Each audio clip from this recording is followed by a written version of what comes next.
নীলক্ষিয়া স্টিলের ব্রিজ প্রায় 15 থেকে 20 বছর আগে এটি নির্মাণ করা হয়েছে। সেই সাথে এটি অত্র অঞ্চলের একমাত্র স্টিলের ব্রিজ।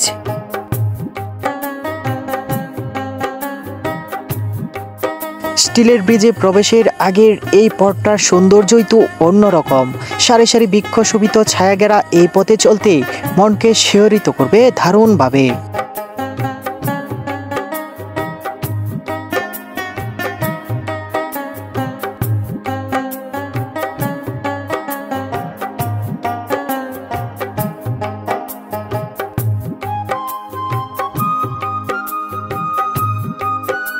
আমি এখন যে জায়গাটিতে দাঁড়িয়ে আছি এটি হচ্ছে একটি স্টিলের ব্রিজ। আপনারা দেখতে পাচ্ছেন এটি হচ্ছে নরসিংদী জেলার বেলাবা উপজেলার নারায়ণপুর ইউনিয়নে অবস্থিত।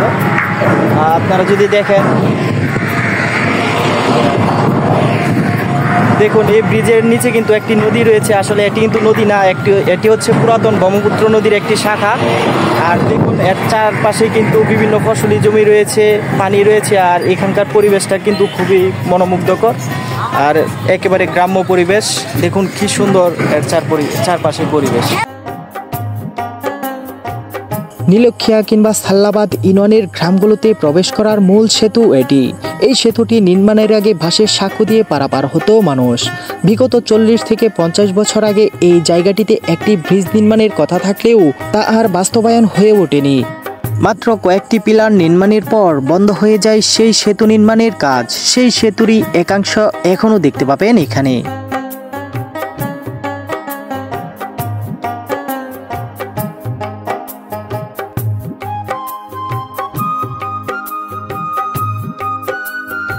অনুমান 15 বছর আগে। আর এখানে যে একটা পুরাতন পিলার দেখতে পাচ্ছি, এখানে কি আগে বহুত আগে, প্রায় 50 বছর আগে এটা ব্রিজ ছিল? এটা ওইখানে না, ব্রিজ ছিল না, পাশের ব্রিজ ছিল। হ্যাঁ। পরে এটা ইউনিয়ন পরিষদের মানে চুলাগুলি বয়সে পরে ব্রিজ আর হয়েছে না, পরে এটা হয়ে গেছে। মানে ব্রিজ এটা হয় নাই, তারপরে এটা হয়ে গেছে। সর্দার সাগর হোসেনের বকুল রায়। আর আপনাদের বাড়ি কোন জায়গায়? এখানে নীলক্ষিয়া। এখন বর্তমানে নীলক্ষিয়া তো আর নীলক্ষিয়া নাই, অনেক উন্নত হয়ে গেছে নীলক্ষিয়া। আগে খুব পরিবেশহীন, এখন আর এরকম না। আর এখানে যে আমরা পানি দেখতে পাচ্ছি, এটা কি আগে নদী ছিল? এটা একটা শাখা, একচুয়ালি নদী না। কোন নদীর শাখা এটা? এটা হলো ব্রহ্মপুত্র শাখা, পুরাতন ব্রহ্মপুত্র শাখা।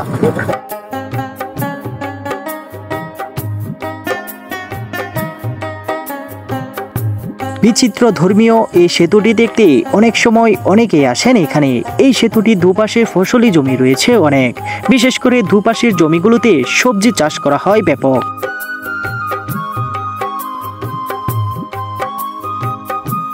এই ব্রিজের নিচ দিয়ে বয়ে চলা ব্রহ্মপুত্র নদীর এই শাখা নদীটির নাম কে জানি না, তবে পুরো নদীটি ঘাস আর কচুরিপানায় ভরা।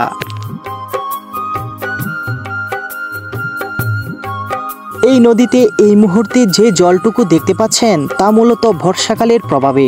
বর্ষাকাল ছাড়া বছরের অন্যান্য সময় এই স্রোতধারাটিতে পানি একেবারে অল্প পরিমাণ থাকে। সাধারণত সে সময় ভালো ধানের আবাদ করা হয় এই স্রোতধারায়।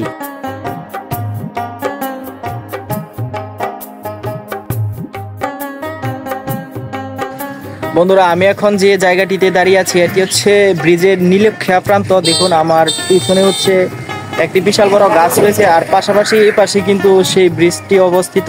আর এদিক দিয়ে গেলে কিন্তু আপনারা যে নীলক্ষিয়া যে বাজারটি রয়েছে এই বাজারটি দেখতে পাবেন।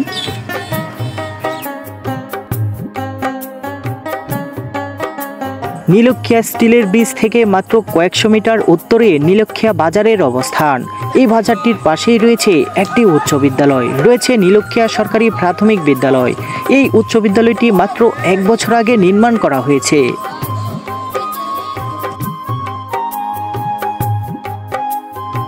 বর্তমানে এই নীলক্ষিয়া গ্রামটি খুব সমৃদ্ধ।